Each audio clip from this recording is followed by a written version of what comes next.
자, 대원TV 애청자 여러분 반갑습니다. 여의도 2프로 시작하겠습니다. 늘 저와 함께 해주시는 여의도의 제갈량 장경상 프로님 나와 계시고요. 네, 반갑습니다. 네, 오른쪽에는 우리 법세련의 이종배 대표님 오늘 특별히 함께하고 계십니다.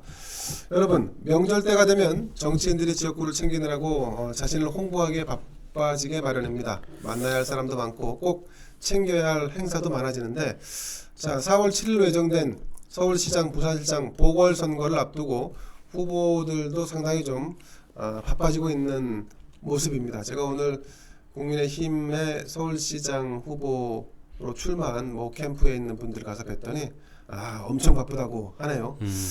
자, 서울시장 보궐선거 장프로님, 그런데 요즘 범야권 후보 간 경쟁이 단일 대우를 형성하기보다는 오히려 좀 마이너스 되는 요인들이 좀 생기고 있다. 특히 서로 이제 뭐 예를 들면 나경원, 오세훈 후보가 안철수 국민의당 대표를 견제하기 위해서 뭐 과거 김명수 대법원장 임명할 때 야 니들이 동의해주는 바람에 김명수가 대법원장 된 거 아니야 이렇게 막 화살을 돌린다든지, 아니면 김종인 비대위원장, 제가 이 얘기는 좀 충격적이었습니다. 굳이 밝히지 않아도 되는 내용, 뭐 충분히 짐작할 수 있는 내용을 안철수가 국민의힘 간판으로 출마하기를 싫어한다, 그래서 안 들어온다, 이런 얘기를 함으로써 범야권 단일화의 어떤 그 브릿지, 다리들을 스스로 끊어내고 있는 게 아닌가 싶습니다.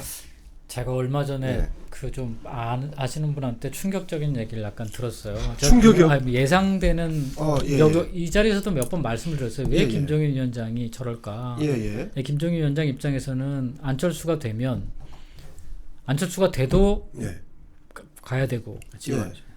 입지가 없잖아요. 근데 그렇죠. 안철수가 안 된, 뭐 야권 전체가 서울시장 선거에서 지면 그래도 잘 입지가 없으니까 가야 되잖아요. 그렇죠. 그러니까 본인이 계속 남아있는 카드라고 하는 거는 국민의힘 후보, 네. 최소한 국민의힘 후보가 되는 거예요.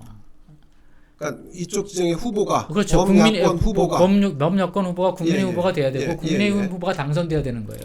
그래야 김종인 위원장이 자리를 계속 유지할 수 있는 거예요. 어떤 입지를. 그러면 야권 내에서. 이 노인네가 지 자리 유지하려고 지금 이러고 있는 겁니까? 근데 제가 충격을 받던 건 그렇게 생각은 하고 있었어요. 생각은 하고, 근데 예상은 하고 있었는데 김종인 위원장이 뭐 언론사에 계신 분을 만난 자리에서 이건 똑같은 얘기를 했다는 거예요. 제가 그 얘기를 전해드렸어요. 뭐 똑같은 얘기라고 하면은, 그러니까 그 양반이 아마 좀 뭐 굳이 뭐 안철수를 그렇게까지 할 필요가 있느냐라고 하는데, 그럼 안철수가 돼도 내 자리가 없고 안철수가 안 되면 더더군다나 내 자리가 없다, 이런 식의 얘기를 했다는 거예요. 그건 충격적인데요? 그래서 제가 약간 이게 진짠가? 이건 진짜 말이 안 되는데, 이게 공당의, 특히 야당을 이끌어가는 리더로서 그런 생각을 가지고 지금 현재 안철수를 상대하는 건가? 자, 여러분, 대한TV 단독입니다. 김종인 비대위원장이 사석에서 그 언론사 관계자를 만나서 어차피 안철수가 돼도 내가 설 자리가 없고 안철수가 안 돼도 설 자리가 없다, 그래서 지금처럼 안철수와 좀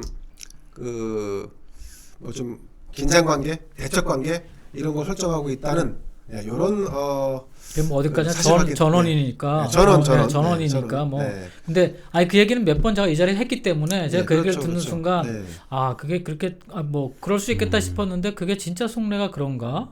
근데 그거 아니면 없어요. 그러니까 그거 아니면 설명을 못 한다고 제가 말씀을 못하죠. 드렸거든요. 맞습니다. 그거 아니면 설명 못 한다고. 그렇죠. 참 그게 그래서 저는 굳이나 이제 뭐 사석에서 뭐 예컨대 누군가한테 그런 얘기, 뭐 진솔하게 자기 속내를 얘기할 수 있다 칩니다. 근데 안철수가 국민의당 간판으로 출마하기를 꺼리니까 국민의당 간판으로 당선 안 된다고 하고 입당을 안 했다, 이 얘기는 국민의힘의 당원이나 국민의힘을 지지하는 사람들 입장에서는 하나같이 다 안철수를 욕할 수밖에 없는 워딩이에요. 그렇죠. 그러니까 너 이제 우리 당하고 뭐 할 생각 하지 마, 사실 이런 얘기를 한 거나 진배 없다고 저는 느껴지거든요.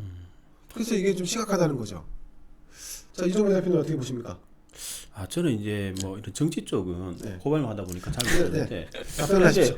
답변을 하면 썸네일에 충격 단독을 꼭 달아야 될 것 같아요. 충격 단독. 제가 오늘 처음 말씀을 드렸는데 또 장프로님이 여의도에 제갈량이시면서 그렇죠. 모든 정보를 섭리하고 계시잖아요. 우리가 이렇게 하고 나서 이제 최종적으로는 고발까지 가야 되는 겁니다. 저는 여야 구분하지 않고 불법을 저지르면 네.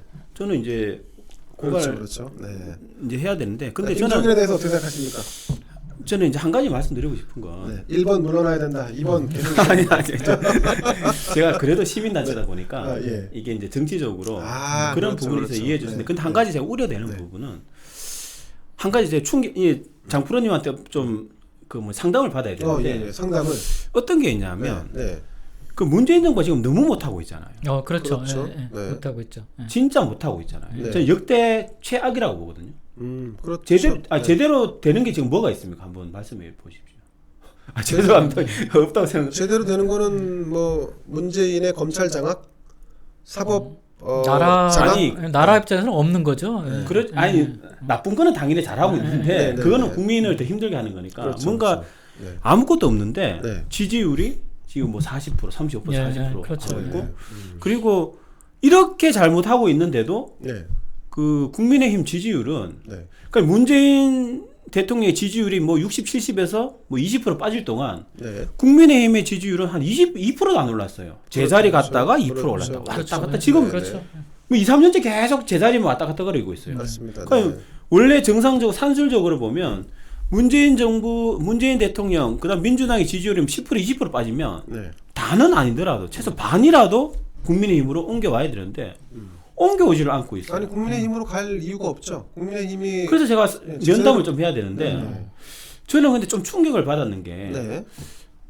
보통은 이제 정권이 실정을 하면 네. 어떤 반발 심리도 있고 또 견제 심리도 있고 예. 또 더 나은 세력에 대한 기대 심리도 있기 때문에 그렇죠. 예. 네. 뭔가 야권에 그래도 좀 마음이 갔거든요 국민. 그렇죠. 보통. 반사, 예, 예. 그렇죠. 반사이라는 게 있는 거죠. 근데 그게 깨져 버렸다는 거예요. 아. 제가 봤을 때는. 그 왜 이런 그렇죠. 겁니까? 참. 이제 가장 결정적인 이유는 사람이 없어서 그래요. 예. 아 구심점이 그거 다 바깥으로 나가잖아. 예를 들어 윤석열한테 간다든가 안철수한테 간다든가. 예. 결국은 여기서 소위 해서 국민을 대표해서 이 정권을 싸워서 이기고 보다 나은 쪽으로 국가를 이끌어갈 만한 비전을 가지고 있는 사람이 국민의힘이 없는 거예요. 아, 그렇지. 이게 결정적인 이유인 것 같아요. 근데 그 대선 주자들은 뭐 많이 있잖아요. 뭐. 그렇지, 그거 다 이제 이미 검증이 돼가지고 깜냥이 안 된다고 판단하는 거죠. 거기다 기대를 안 걸고 안 거니까 계속 윤석열한테 가는 거죠. 그게 그렇죠, 그 기대가 그렇죠. 그나마 그냥 윤석열한테 가는 거죠. 밑도 끝도 없이. 예. 왜냐면 문재인하고 싸우고 문재인 막 패줄 것 같고 그러니까. 그렇죠. 근데 한 가지 저는 또 약간 이제 예. 좀 딜레마는 아니고 네. 좀 이해할 수 있는 게 그 또 이제 어떤 지지율을 보면 이제 안철수 후보가 네. 지금 이렇게 국민의당 야권의 제3지대에 있을 때는 예를 들자면 한 지지율이 한 40% 나와요. 예. 이제 그 지지율 조사를 하면. 근데 안철수 후보가 국민의힘에 입당해서 예. 지지율 조사를 하면 한 5% 빠져버려요. 그렇죠. 예. 그건 당연한 결과죠. 그건 어떤 그건 또 거죠. 저는 이제 정치 잘 모르니까 어떤 현상입니까? 그건? 국민들이 국민의힘에 대한 기대를 과거대로 원상 회복시키는 이 상황이 하나도 이루어지지 않았어요. 왜 그런 예. 거죠, 그러면? 아니 이건 국민의힘의 미래가 없다라고 기본적으로 아까 말씀하신 것처럼 보는 거고 국민의힘이 만약에 지난 그 4차례 선거에 다 졌는데 예. 그 선거를 질 때마다 혁신과 쇄신을 외쳐왔지만 제대로 이루어진 혁신과 쇄신이 없었습니다. 국민들도 한두 번은 그렇다 할 수 있겠으나 이게 계속 반복되면 이 당은 왜 희망이 없구나. 그리고 그런 정당에서 그나마도 차기 유력 어떤 대선을 정권을 가져올 수 있는 그런 인물이라도 뭐 한두 명 성장해서 우연이라도 나타나 준다면 상황은 좀 다를 수 있겠으나 지금 상황은 예. 이번 서울시장도 보세요. 10년 전에 나왔던 선수들이 똑같이 나와갖고 선거를 치르고 있어요. 참 식을 부르더라고요. 다음 대선도 거의 흡사할 겁니다. 나왔던 사람들 뭐. 네, 5년 전에 나왔던 사람들, 10년 전에 나왔던 사람들 똑같이 합니다. 그게 더 공고하고 굳어있는 정당이 국민의힘이라는 정당이에요. 젊은 사람들이 들어가서 뭘 제대로 역할을 못하고 지금도 김종이라는 분이 뭔가 당의 어떤 쇄신과 발전이 아니라 자신의 안이라든가 자신의 정치적인 영향력 뭐 이런 것을 걱정하고 있다라고 미뤄 짐작이 됩니다. 그러니까 저 당에 누가 표를 주겠어요. 특히 서울 같은 경우는 박근혜 대통령이 승리했을 때가 2년. 아니죠. 12년 선거였나요? 그렇죠. 대통령 선거 2012년 선거. 2012년 대통령 선거 때 유일하게 보수 우파 진영이 서울에서 승리를 했는데 네. 그때도 문재인한테 졌어요. 서울 지역은. 아. 대전을 먹었을 때도 서울 지역 유권자는 보수 우파 정당의 후보를 선택하지 않았단 말이죠. 그러면 그때부터 절치부심해서 바꿨어야 되는데 벌써 9년 전이지 않습니까? 2012년이면 그 사이에 있었던 선거에서 서울에서 단 한 번도 보수 우파 정당이 이긴 적이 없다니까요. 특히 국민의힘, 미래통합당, 자유한국당, 새누리당으로 거슬러 올라가는 이 정당의 계보에서 서울에서 민주당을 이긴 적이 없단 말이죠. 그러니까 이런 심각성을 알면서도 지금 오늘 다시 이번 당내 경선이 뭐예요? 또 나경원 오세훈이잖아요. 그 한 15년 전부터 봤던 분 같아요. 그러니까 이런 식의 그렇죠. 서울을 그거 한 거는 MB 때 MB가 당선되고 나서 바로 그 해에 치렀던 총선 때예요. 그때 삭스리 했습니다. 그때 삭스리 했었죠. 네, 맞습니다. 그때 2008년. 네, 그때 말이죠. 네, 그때 말이고 그거 뭐 그 원래부터 서울 자체는 그 다수를 점한 적이 거의 없어요. 그렇죠, 기본적으로. 그렇죠, 근데 이제 한 4~5% 내에서 이제 비등하게 이제 가는 거죠. 근데 지금은 이제 그 격차가 많이 벌어진 거죠, 지금 상황이. 그러다 보니까 이제 이거를 다시 뒤집어먹기 어려운데 문제는 뭐냐면 제가 이제 한 20년 동안 있으면서 정치를 보기에 좀 이렇게 현실과 이상에서 약간 괴리되는 게 있다 그러면 되게 정책들을 많이 얘기하잖아요. 네. 정치하면 정책을 많이 얘기하는데 근데 유권자들이 보는 거의 핵심은 사람이에요. 사람입니다. 그렇죠. 네. 그러니까 정책도 사람한테 실려야 정책이지 정책 혼자 놀지 않아요. 아, 그러니까 좋은 정책이 있다 그래서 예를 들어서 어떤 A라는 국회의원이 좋은 정책을 내요. 네. 그 정책이 힘을 받으려면 그 사람이어야 돼요. 음, 그 사람이 맞는 그걸 말씀. 추진할 힘이 있고 뭔가 바꿀 힘이 있고 그런 네. 것들을 보여줘야 그 정책에 힘이 붙고 그것이 세상을 바꾸는 동력이 되는 것이지 그렇죠. 네, 네. 정책이 따로 놀지 않습니다. 그래서 사람들이 좋은 정책이 왜 없을까? 좋은 정책을 만들어야 된다는 일을 하는데 그거는 두 번째 문제예요. 그래서 누가 말하는 사람이 거냐면 중요하죠. 사람이. 근데 제가 한번 여쭤보고 싶은 게 잠깐만 질문 좀 이따 해주시고 좀 진행하겠습니다. 예. 네.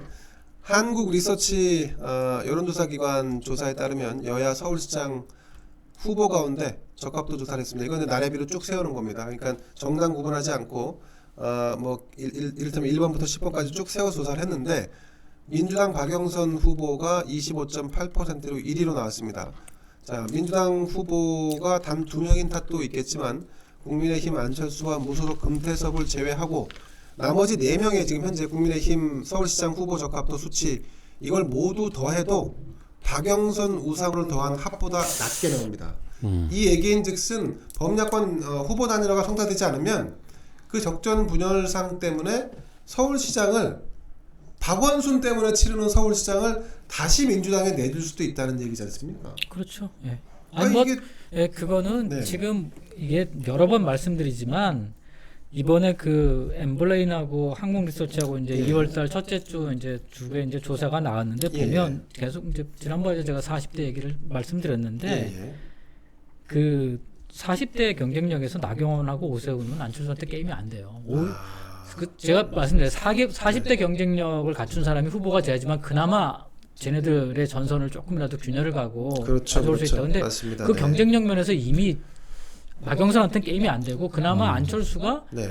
그래도 힘든데 안철수가 그나마 박영선하고 해볼만하다. 네, 해볼만한 10% 이상 차이가 벌어지면 그래도 그 정도 쫓아가 주는 게 다행이라는 거예요. 왜냐하면 네, 네. 나경원하고 오세훈 한 자릿수밖에 안 돼요. 그렇죠, 네. 그렇죠. 네. 그거 가지고는 선거를 본선거를 치르기가 되게 어려워요. 투표장 가는 게임에서. 왜냐면 맞습니다. 네. 요즘은 40대가 몰려가거든. 맞습니다, 그 맞습니다. 투표장의 주류가 40대예요.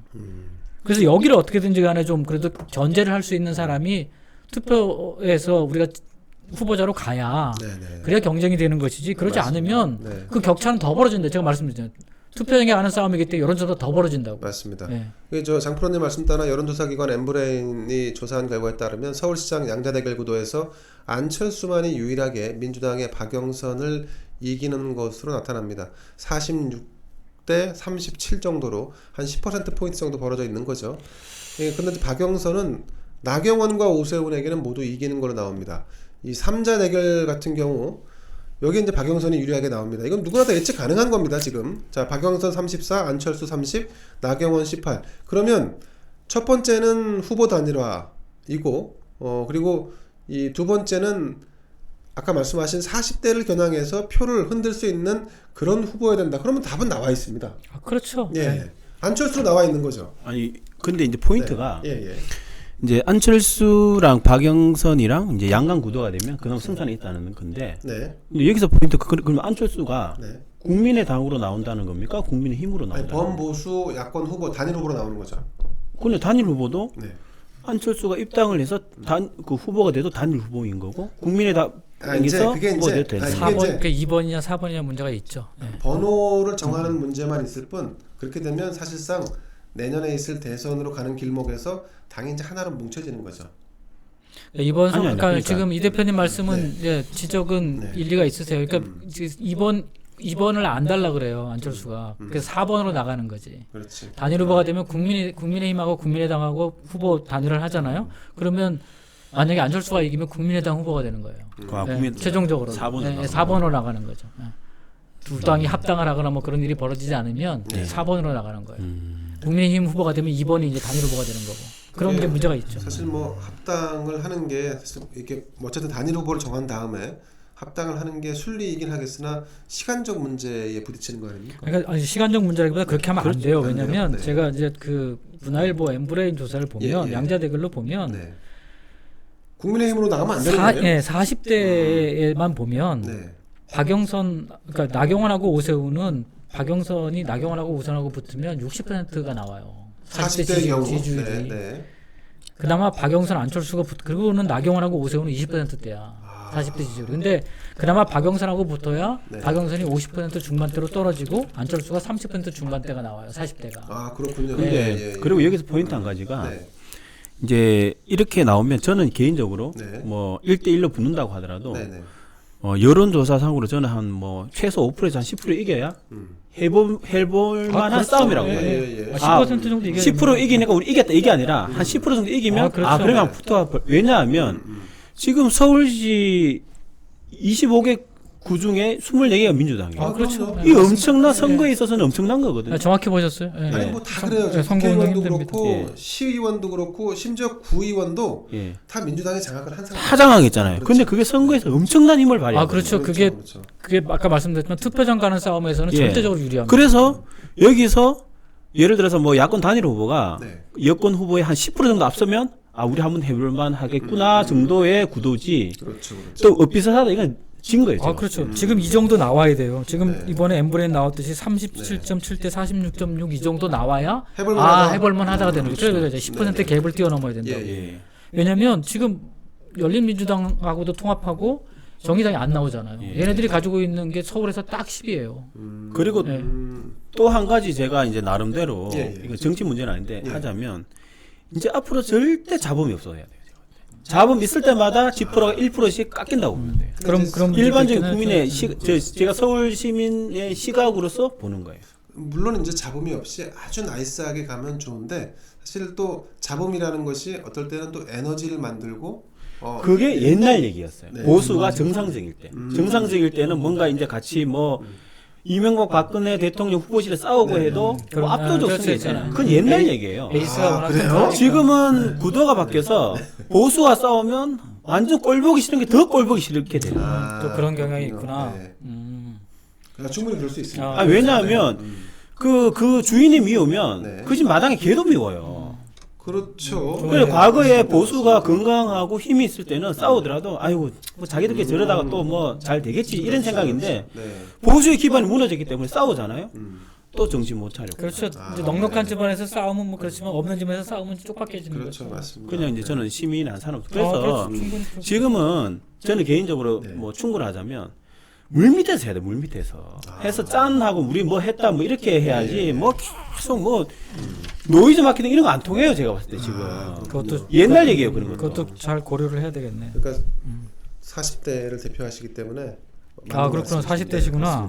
자, 서울 시민이 보궐선거 이번 보궐선거에서 가장 중요하게 평가하는 정책 분야는 부동산으로 조사가 됐는데, 자 부동산 이슈가 국민의힘에는 그러면 득이 될까요, 독이 될까요?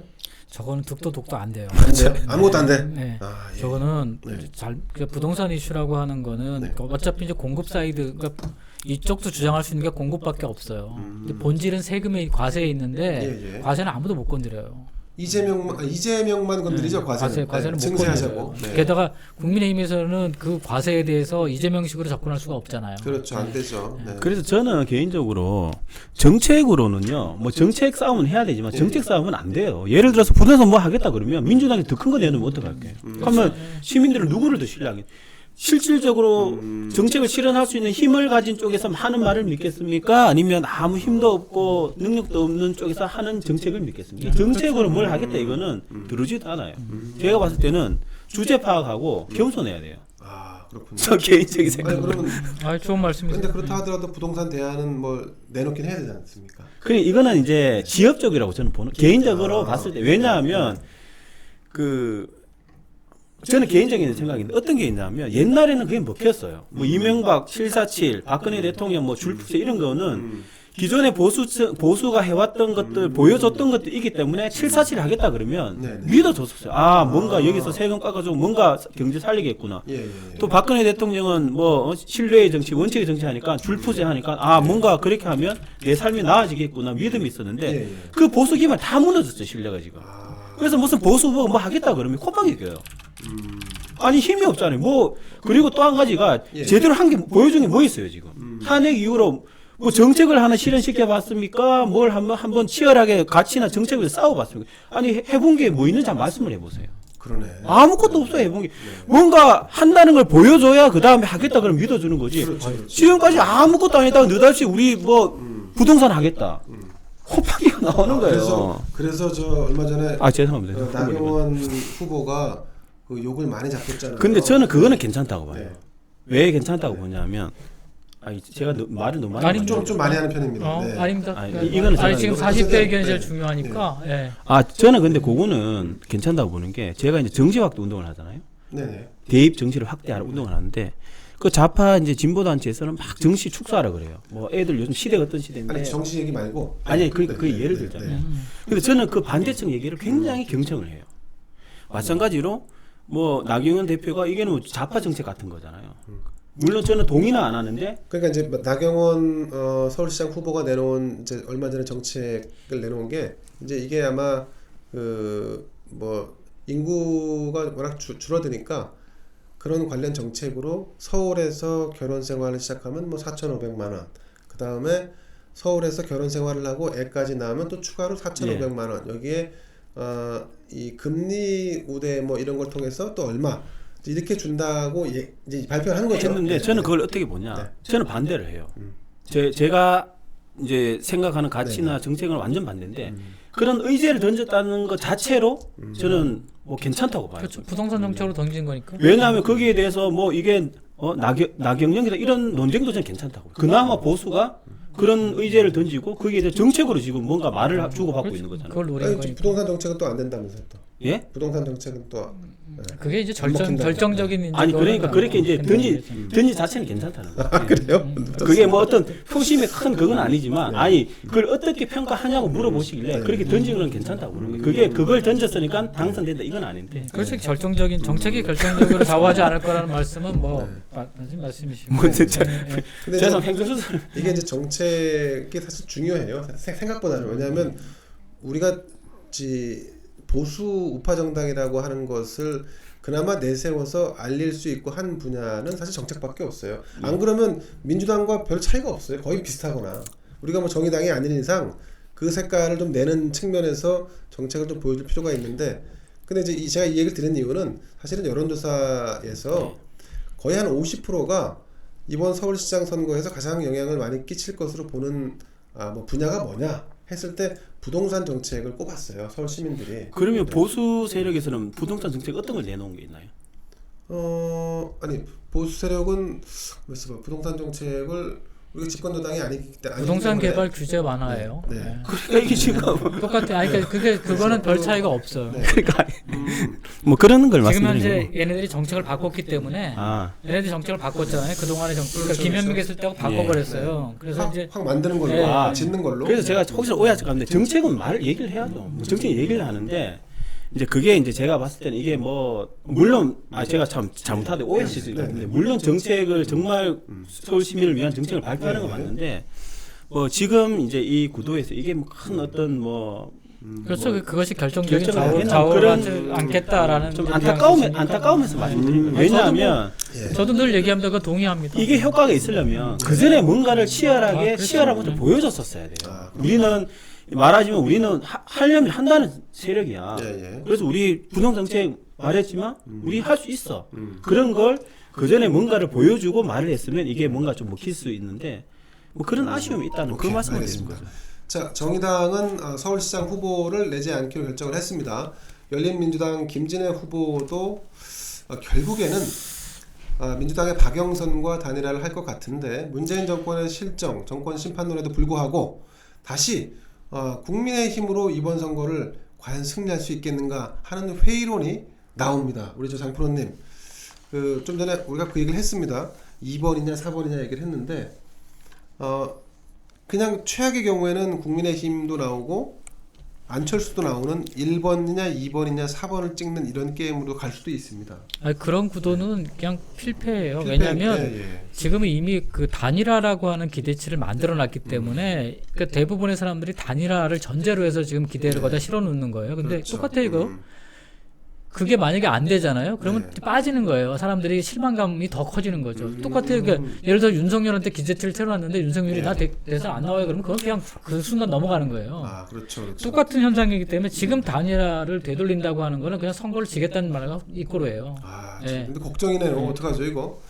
제가 여의도에 가서 오늘 캠프 분위기를 좀 보니까 이 점점 처음에는 단일화를 해야 한다라고 하는 생각이 매우 강했는데 이게 캠프를 가동하고 사람들이 모이고 하다 보면 우리가 이길 수 있어라고 하는 생각이 커지는 것 같아요. 역사적 소명 의식이 없는 거죠. 지금은 그러니까 말씀드리는 게 왜 이 소위 문재인 정권의 진로를 갖다가 한번 되돌려야 된다, 막아야 된다라고 하는 게 여기서 막지 못하면 대통령 선거를 지기 때문에 그래요. 대통령 선거를 진다는 얘기는 문재인보다 더한 사람이 들어선다는 거예요. 그러면 최악이죠. 그 5년 이후에 대한민국을 예측하기 되게 어려워요. 기본적으로. 그러면 그런 소명 의식을 가져야 되는 거예요. 그러니까 내가 되겠다고 하거나 우리가 해서 뭘 자리를 찾아야겠다는 게 아니라 대한민국을 살리는 길이 뭘까를 고민해야지만 가능하다는 거예요. 근데 소화적으로 우리가 캠프를 차렸으니까 우리가 이겨가지고 자리를 먹고 이런 생각을 가지면 그건 이미 지는 게임이에요. 왜냐면 국민들이 바보가 아니에요. 지금 그런 걸 원하는 게 아니야. 누가 서울장이 돼가지고 띵까띵까하고 자기 권력을 차지하겠다고 하라고 해서 찍어주는 게 아니에요. 문재인 정부의 독주를 막고 이 흐름을 갖다가 끊으라고 하는 거라고요. 그렇죠, 간절한 소망을 피우는데 거기다 대놓고 우리 캠프, 우리 후보 이거는 황당한 얘기예요. 그러면 절대 지지가 갈 수가 없어요. 투표하러 갈 수가 없어요. 그렇죠, 맞습니다. 걱정입니다, 사실은. 만약에 우리 이정배 대표님 같은 경우는 국민의힘도 후보를 내고 안철수도 나온다. 그럼 서울 시민이시잖아요. 누구를 찍으실 계획이십니까? 누구 찍는 게 문제가 아니고 한 200% 필패죠. 근데 필패는 나중에 문제고 국민의힘의 나경원, 민주당의 박영선, 국민의당의 안철수. 만약 이런 구도가 된다면, 현실화된다면.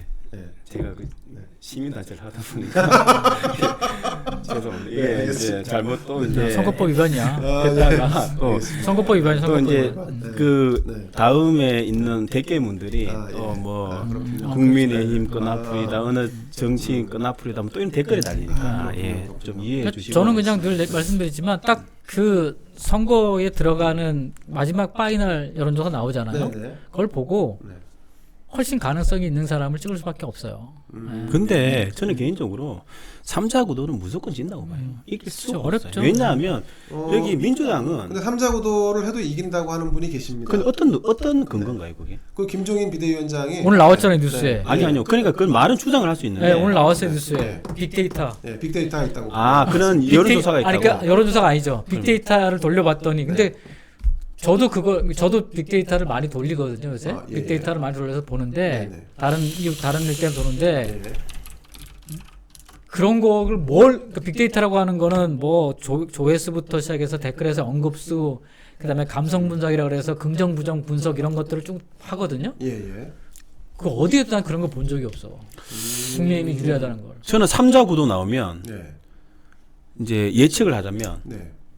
뭐 민주당 단일 후보가 한 저번 네. 대선 꼴 난다고 봐요. 뭐 한 박영선 그 민주당 단일 후보 한 40에서 45 사이. 네. 그다음에 뭐 국민의힘 후보가 뭐 25에서 30 사이. 그다음에 그렇죠, 뭐 그렇죠. 안철수 뭐 그래야 된다고 봐요, 이게. 자, 뭐 말도 안 되는 거지만 김종인 비대위원장이 우리 저 장프로님 말씀하신 것처럼 그 왜 3자 구도로도 이기는가 이거에 대해서 오늘 발언을 하셨는데 빅데이터는 근거가 안 되는데요. 네, 그런데 이렇게 얘기를 합니다. 예, 근거가 없는. 자, 이게 이제 전원이었나요? 자, 김 위원장은 우리 당에서 후보가 결정되면 안철수 후보에게 이길 수 있는 확신이 있다. 빅데이터 분석을 통해 구체적인 데이터 자료가 있다. 아, 근데 이렇게 얘기를 했네요. 아니, 이 말은 그러면 네. 단일화 할 때 이길 수 있다 그 말 같은데요. 3자 구도에서 이길 수 있다가 아니라 네. 안철수랑 단일화 하면 안철수를 이겨서 우리 국민의힘 후보가 네. 단일 후보가 될 수 있다. 뭐 그 얘기하는 것 같아요. 근데 그 얘기일 수도 있고 사전에 이런 얘기를 한다는 것은 안철수의 김을 한참 빼놓는다는 얘기이죠. 뭐 그런 거, 예. 그런 거일 수도 그건 있겠죠. 이 3자 구도가 안 되게 막는 뭐 얘기일 수도 있고 예, 또 안철수 김 빼는 얘기일 수도 있고. 근데 일단 네. 저게 말이 안 돼요. 네. 저런 빅데이터 분석은 저런 데이터를 분석할 수가 없어요. 저기 나오지 않습니다. 그럼 저 노인네가 왜 저런 얘기를 한 거죠? 저분이 그런 얘기 한지라 확인할 수가 없잖아요. 전원을 했으니까 확인할 수는 없는데. 그리고 네. 문제가 뭐냐면요. 네, 네. 저는 이제 서울 시민 한 사람이잖아요. 그렇죠. 네. 관심이 없어요 이게. 그렇지. 그냥 아니, 어디에 관심이 없는 거죠? 정확히 얘기하면. 단일화를 하면 누가 이긴다. 그냥 딱 이제 조용히 좀 자숙하고 네, 예. 주제 파악하고 있다가 뭐 후보를 그냥 딱 나오면 겸손하고 이러면 모르겠는데 자꾸 이래 하면 이기고 누가 한뭐 구도가 좀 이런 게 먹고 사는 문제가 관련이 있습니까? 뭐 돈이 나오니까 뭐가 나옵니까? 그렇죠. 피곤해 그냥. 그렇죠. 그렇죠. 차라리 보세요. 저는 이제 뭐 누구 편은 아닌데 네네. 민주당은 조용하면서 강하게 가잖아요. 큰 그런 거 없이 그냥 둘이서 네네. 그냥 정책 얘기하면서 그렇죠, 이렇게 그렇죠. 가잖아요. 여기서는 무슨 뭐 계속 뭐 여기서 센 말을 하면 여기서는 더 센 말을 하고 왔다 갔다 그리고 네. 뭐 아무튼 좀 안타까워서 하는 얘기가 그렇죠. 맞습니다. 예. 야당 입장에서는 뭐 언론도 부족한 상태에서 자꾸 이제 잘 안 된다고 느끼니까 후보들이 이제 뭐 열심히 해도 잘 안 되니까 예. 보도도 잘 안 되고 반응도 잘 없고 그러니까 갈수록 더 강한 강성 발언을 할 거예요. 그렇죠. 예. 예, 그래서 현실적인 문제가 있어서 현실적으로 그렇게 될 거고 그래서 제가 볼 때 이 단일화의 시너지를 낼 수 있는 상황이 깨질 가능성이 있다는 거예요. 그래서 저는 그게 방금 이제 장프로님 말씀하신 그런 거는 이제 누가 됐든지 간에 야권 단일 후보가 만들어지고 예. 그 단일 후보가 정부를 공격하고 민주당을 공격하면서 언론 플레이를 막 하면 그거는 효과가 저는 있다고 봐요.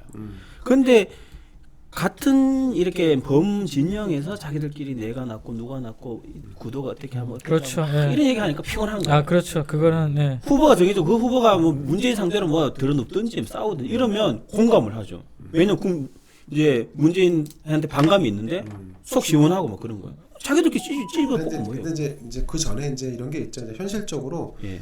경쟁을 해야 되는 거니까 정치에서 경쟁과 우열을 가리는 것은 숙명이에요. 그러니까 그걸 하기 위해서 예. 선명성 경쟁은 피할 수 없는 거고. 뭐 이해는 그래서 하는데 당내에서 그러면 4명이 지금 주자가 경쟁을 하고 있으니까 그 사람들이 서로 자기들의 성명성을 주장을 하죠. 그리고 상대의 정책이나 뭐 이런 것에 대해서 나는 더 경쟁력이 있는 정책을 내놓으려고 노력하죠. 예. 그건 이제 선의의 경쟁인데 선의의 경쟁을 하지만 사실은 악의적인 결과물로 이어질 가능성이 농후하죠. 왜냐하면 이 경쟁을 바라보는 이 언론이라든가 이런 시선들은 항상 뭔가 좀 치열한 경쟁을 더 기대해요. 그렇지 예. 않고는 사람들의 관심을 끌기도 어렵고. 예. 그러니까 이게 경쟁이 자꾸 이렇게 약간 첨예한 부분으로 부상을 하고 그래서 결국 안철수의 문제도 아까도 말씀드린 것처럼 뭐 김명수 대법원장을 임명하는데 안철수 당신이 도와줘서 그렇게 됐다라고 하는 것은 안철수와 국민의힘 후보들이 결이 다르다는 얘기를 하면서 이제 나온 얘기란 말이죠. 제설 깔고 먹기죠. 그러니까. 그런데 그런 것을 안 할 수가 있는가? 안 하기가 어려운 부분이 있다는 것. 그래서 저는 나경원 그 후보자가 무슨 그 허경영처럼 결혼하면 이렇게 되고 굉장히 저는 괜찮았다고 봐요. 그런 논쟁은 괜찮아요. 왜냐? 은근히 그런 걸 욕한 뭐 저 같은 사람은 반대하죠. 하는데 또 은근히 그런 거에 호기심 가진 사람도 있고 그나마 이 정당에서 정책으로 뭔가 얘기를 하네. 이런 거는 괜찮은데 뭐 느닷없이 안철수가 뭐 그 뭐냐 그 뭐죠 김종인 아니 그 누구죠 김명수에 뭐 했다. 하도 그 소모적인 그냥 듣기 짜증 나는 논쟁인 거죠. 그게 뭐 지금 근데 이제 이런 건 있어요. 이제 나경원 후보가 뭐 서울에 거주하는 신혼부부에게 얼마 준다, 또 그 신혼부부가 애까지 나면 얼마 준다, 이런 거는 그 어떤 정책적 차원의 접근이 아니라 땜질식 포퓰리즘일 가능성이 높아요. 그러니까 오히려 차라리 그렇게 할 거면 이재명처럼 경기도에 그 기본소득을 주듯이 서울시의 기본소득 제도라고 하는 그 시스템 안에서 논의를 끌어가야 돼요. 얼마를 준다? 어떻게 하면? 뭐 이런 식의 논의는 사실은 스파크가 튀긴 하지만 영속성이나 지속성이 없다는 측면에서 다소 좀 차이가 있죠. 네. 그래서 이제 100% 제가 공감을 하고 그래서 그런 식으로 예를 들어서 뭐 오세훈 후보가 나 기본소득 서울에 뭐 화끈하게 지원할 거야. 되든 안 돼. 현실적인 있든 없든 확 던지고 거기에 대해서 반박하고 논쟁하고 이렇게 왔다 갔다 그리는 거 왜냐하면 기본소득 찬성하는 사람도 많아요. 또. 그래서 그런 걸로 왔다 갔다 그리고 이런 거는 괜찮다는 거예요. 그다음 뭐 부동정책 저는 괜찮다고 부동정책 예를 들어서 뭐 임대난을 해결하기 위해서 뭔가를 하겠다 뭐 이런 건 괜찮은데 그 이외에 그냥 그 뭐 지역적이면서도 듣기 싫은 그런 거는 뭐 좀 그렇죠. 하지 말아야 된다. 뭐 그런 나경원 의원 후보하고 오세훈 후보도 지금 말씀하신 것처럼 차라리 나경원 후보의 뭐 결혼 그 소위 해서 부동산 대책에 일원을 냈던 거에 대해서 사실은 그 문제에 대해서 오세훈은 반대해야 돼. 그렇지. 그래서 두 사람이 그렇게 논쟁을 왔다 펼치면서 나는 거기에 반대고 나는 어떻게 할 거다. 그렇죠. 자기 늘 주장해 왔던 대로 그냥 뭐 지하를 파가지고 위에다 뭐 공급을 최대한 늘리는 것이 가장 중요하다라든가 뭐 그렇게 해서 논쟁을 펼치는 것이 바람직하죠. 예. 근데 그걸 누가 하고 있냐면 지금 오신환이 하고 있습니다. 그러니까 그게 좀 약한 거죠. 그렇죠. 예. 그러니까 이제 이런 것들이 사실은 정치라고 하는 게 그려지는 대로 잘 안 그려져요. 그렇죠. 예. 쉽지가 않습니다. 사실은 그게 뭐 왜 그러냐면 누구나 다 이겨야 된다는 욕심이 있기 때문에 그렇죠. 그래요. 근데 사실은 이제 지금은 이겨야 되는 욕심을 많이 죽여야지만 서로 사는 길인데 다들 욕심을 부리면 다들 망할 가능성이 되게 높다는 거죠. 우려가. 그렇죠. 예. 그런 모양새들을 지금 자꾸 갖춰가니까 걱정이 되는 부분은 바로 이제 그런 대목인 거고 지금 이제 이 대표님 말씀하신 대로 그런 부분들을 다 내부에서 살려나가면 오히려 그게 당사자들한테도 도움이 될 거라고 사는 길이라고 제가 누누이 말씀을 드리는데 제 경험상 그래요. 결국은 그런 사람들이 됩니다. 근데 결국은 저렇게 안 달라가지고 상대방을 물어뜯어서는 절대 이길 수 없어요. 네, 어떤 전쟁도 이길 수 없습니다. 네거티브로 승리한 전쟁은 단 한 전쟁도 없어요. 네. 이거는 선거에서 저는 제살 파먹기라고 하는데요. 관심을 끌 수 있어요. 뭐 자극적으로 공격하고 하면 그러면 왜 그런지 봐요. 그럼 속으로 욕해요. 이 사람의 뭐 수준은 이거밖에 안 되는구나. 아무 그 서울 시민의 삶과 관계 없는 거잖아요. 뭐 네거티브하고 욕하고 이런 거 있잖아요. 근데 솔깃은 하죠. 뭐 싸움 구경이 재밌듯이 한데 아무 그래서 저는 이제 개인적으로 그 보수 우파의 어른이 없었어요. 이런 예전에는 어른들이 다 정리를 하고 뭐 욕심 부려도 이제 자제를 시키고 뭔가 이제 질서를 뭐 정리를 하고 이러면서 뭐 착착착 이렇게 체계적으로 해왔는데 뭐 박근혜 대통령 탄핵 당하고 이러면서 이제 오합지졸 되면서 뭐 지금은 뭐 다 잘났다고 하니까 전국적으로 다 지금 그런 상황이라서 어쨌든 저희가 오늘 두 번째 주제로 서울시장 관련된 얘기를 했습니다. 이제 아마 설 대목을 거치면서 그 각 당 혹은 뭐 범여권, 범야권 후보가 가려지게 될 겁니다. 아마 이 설민심이 3월 초에 있을 각 진영의 이 간판이 누가 될지의 바로미터가 될 텐데 여러분들도 설 연휴를 보내시는 동안 좀 뭐 뉴스에 관심이 있으시다면 서울시장, 부산시장 이 큰 선거, 보궐선거에 대해서 한번 좀 대현 TV와 함께 고민을 좀 같이 해보시면 좋겠다. 뭐 이런 생각을 좀 해봤습니다. 이제 마지막으로 이제 데이터를 보실 때 이제 그 직접적인 지지도보다 간접적인 지수들을 보는 것들을 좀 이렇게 들여다보시는 게 굉장히 좋아요. 유용한 약간 이제 뭐 세대별로 지역별로 이렇게 좀 해서 근데 이제 아까 이 대표님이 이제 그 속에서 이제 저쪽에 대한 이미지가 나빠졌는데 왜 이쪽이 안 오르느냐. 이걸 수치로 이제 한국 리서치에 보면 정확하게 나와 있어요. 예. 이게 정당 호감도라는 걸 여기서 조사를 했어요. 한국 리서치에서 이번에 같이 조사를 했는데 네. 정당 호감도에서 더불어민주당이 더 좋아졌다는 건 19.3%밖에 안 돼요. 예. 근데 더 나빠졌다는 의견은 42.5야. 근데 국민의힘은 더 좋아진 게 17.1이에요. 비슷해요. 예. 더 나빠진 게 19.1이야. 굉장히 낮아. 더 나빠진 사람들은 많지 않아요. 근데 문제는 뭐냐? 변화가 없음이 58.1이야. 근데 더불어민주당이 더 나빠진 게 42.5인데 이쪽은 변화가 없으면 58.1이에요. 이게 무슨 얘기예요? 저놈들은 엄청나게 나빠졌는데 국민의힘에 대한 그런 이미지는 아무것도 안 변했다는 거야. 그대로라는 이게 얘기죠. 본질이에요. 예. 그러니까 이 부분을 정확히 국민의힘에 있는 분들이 들여다봐야 근데 돼. 100% 맞는 말씀이신데 이 본질을 그 탐욕들이 흐리고 있는 거예요. 그렇죠. 이 앞에 것만 얘기하는 거야 그러면. 그렇죠. 더 나빠지지 않았다는 얘기만 하는 거야. 하면서 그렇습니다. 예.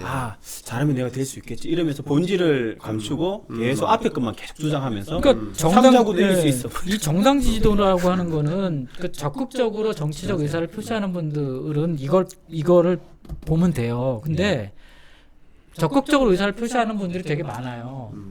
거기 3-4%가 된단 말이죠. 이분들은 간접적인 걸 봐야 돼요. 간접적인 지수들을. 그러면 그분들의 마음을 알 수가 있어요. 그러니까 정확하게 정당 호감도를 보면 지금 이게 제가 주목했던 이유가 뭐냐면 네. 이렇게 크게 나오기 힘들어요. 변화 없음이. 그렇죠. 예. 이게 지금 정권 말기에. 예. 정권 말기에. 네네. 더불어민주당은 변화 없으면 34.5예요. 이거보다 훨씬 커. 예. 야당이 그것도. 60%가 변화가 없다는 거예요. 그러면 뭐냐? 변화가 없다는 얘기는 뭐야? 나쁜 상태로 그대로 있다는 얘기잖아요. 그렇죠. 이게 더 나빠짐이 없는 게 아니라 나쁜 상태로 그대로 있다는 거예요. 60%가. 그러네요. 네. 그러면 민주당이 나빠지면 네. 이제 정상적이면 거기에 이제 국민의힘이 호감도 상승해야 되는데 민주당이 나빠져도 국민의힘의 호감도는 그대로로. 맞습니다. 그대로입니다. 네. 그러니까 이 부분이 이 대목이 중요해요. 본질이죠. 그래서 국민의힘의 레대로로 이번 선거를 치르는 것은 안 된다. 피해야 된다라고 얘기할 수밖에 없는 거예요. 그래서 안철수 국민의당 후보로 선거를 치러야 된다. 오늘 이제 잠정 결론을 내리도록 하겠습니다. 네, 뭐 어차피 뭐 정파가 왜 없고 뭐 호불호가 왜 없겠습니까? 그러나 뭐 제가 뭐 안철수 대표랑 친해서 하는 얘기가 아니라 결과를 딱 내보니까 이거는 국민의당 안철수로 해서 범야권 단일 선거를 근데 치러야 되겠구나 하는 생각이 듭니다. 1침 하나만 가해도 될까요? 안 됩니다. 예. 그래서 맞춰야 됩니다. 네. 한마디. 가십시오. 짧게 하세요. 저는 이제 네. 흰 고양이는 검은 고양이든 쥐만 잡으면 됩니다. 그렇죠. 네. 이게 저는 이번 선거의 본질이라고. 아유, 좋습니다. 예. 훌륭하신 말씀입니다. 아닙니다. 네. 제가 오늘 너무 말을 많이 해서 죄송합니다. 오늘 많이 배우러 왔는데. 근데 좀 쉽게 얘기하셔야 돼. 흰 고양이, 검은 고양이 하여튼 좋은데 그냥 문재인만 때려잡자 이 얘기인가요?